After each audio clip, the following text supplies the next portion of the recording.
juste d'arriver en Meuse, à Verdun pour être plus précis.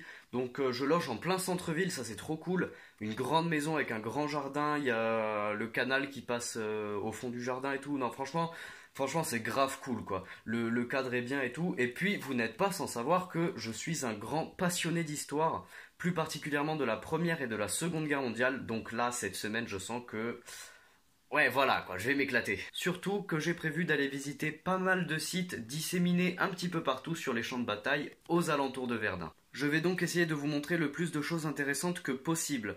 Bon, après, si je vais voir un tout petit site où il n'y a pas grand chose d'intéressant à voir dessus, c'est pas grave. Soit je vous le mettrai pas dans la vidéo, soit je vous mettrai quelques images avec le nom du site et un petit descriptif de ce qui s'est passé dessus.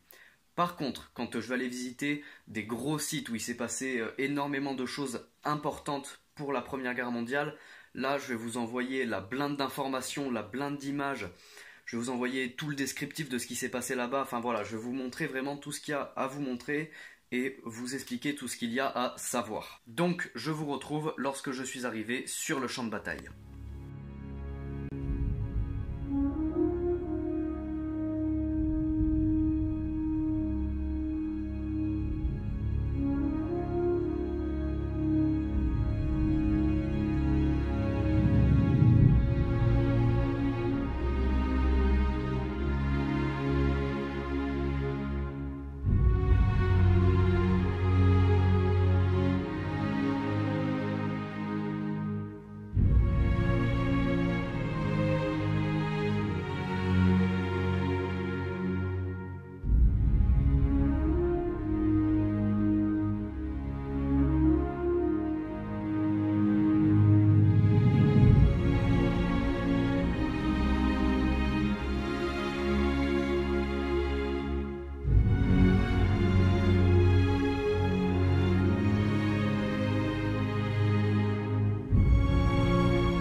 Regardez les amis, la fameuse et tristement célèbre tranchée des baïonnettes.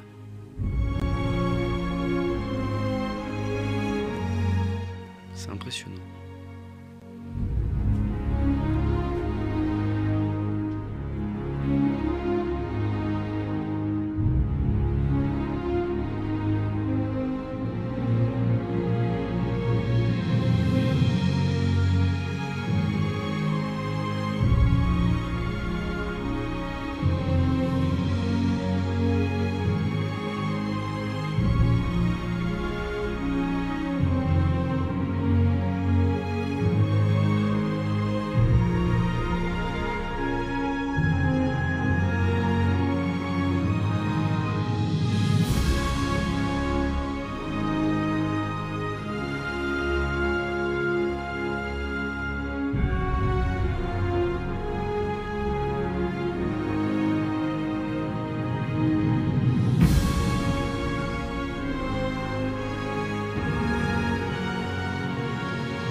Ça y est les amis, je suis arrivé au niveau de la butte de Vauquois. Je suis actuellement à son sommet pour être un petit peu plus précis. Et j'ai décidé de vous emmener ici parce que la butte de Vauquois, c'est quand même l'un des endroits les plus importants de la Première Guerre mondiale. Et je vous mets tout de suite une petite voix off pour que vous compreniez un petit peu mieux à quoi a servi ce lieu pendant la Première Guerre mondiale. La butte de Vauquois est une colline située en Argonne possédant le village de Vauquois à son sommet. Culminant à 290 mètres d'altitude, ce site fut très vite utilisé comme poste d'observation, offrant une vue dégagée sur 360 degrés sur un rayon de 50 km aux alentours de la butte, permettant de voir l'avancée des troupes alliées ainsi que celle de l'ennemi.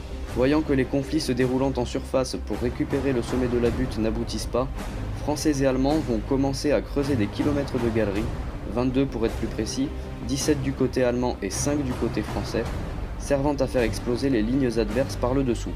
C'est ce que l'on appellera par la suite la guerre des mines, et c'est ici, à Vauquois, qu'elle prendra toute son ampleur destructrice, car plus de 500 mines exploseront durant la Première Guerre mondiale.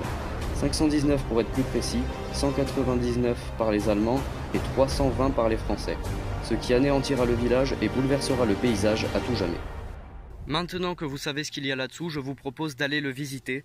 Donc c'est parti, on va aller s'équiper, casque, lampe, et on va aller découvrir les galeries qu'il y a actuellement sous la butte de Vauquois. Vous allez voir, c'est un truc de dingue. Alors ici c'est le côté français de la butte, donc on va commencer par visiter les galeries françaises, donc de ce côté.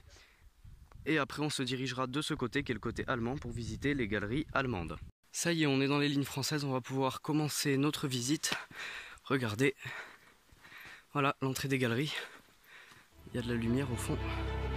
Donc c'est parti, on va pouvoir commencer la visite.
Ça y est, on a quitté les lignes françaises, on passe aux lignes allemandes. Allez, c'est parti, on va visiter les galeries.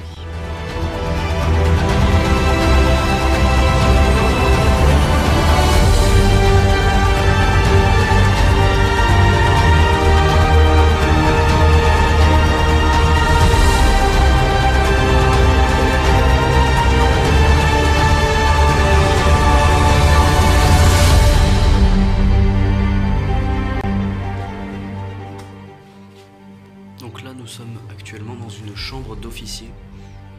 Voilà.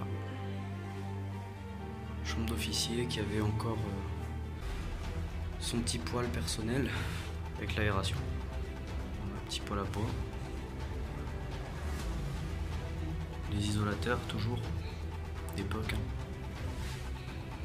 Voilà. Avec son lit, sa paillasse.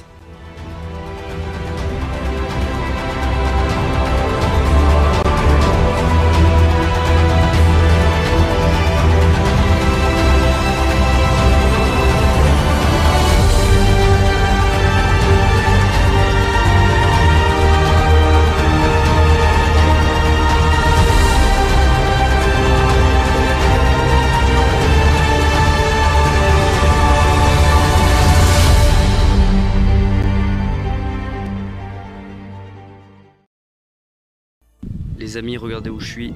Je suis actuellement au pied du mémorial du 173e régiment d'infanterie, autrement dit le régiment des Corses. Voilà.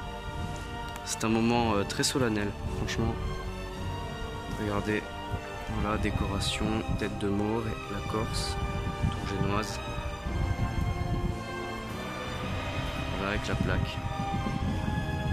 Et de l'autre côté, un petit historique sur tout ce qui s'est passé.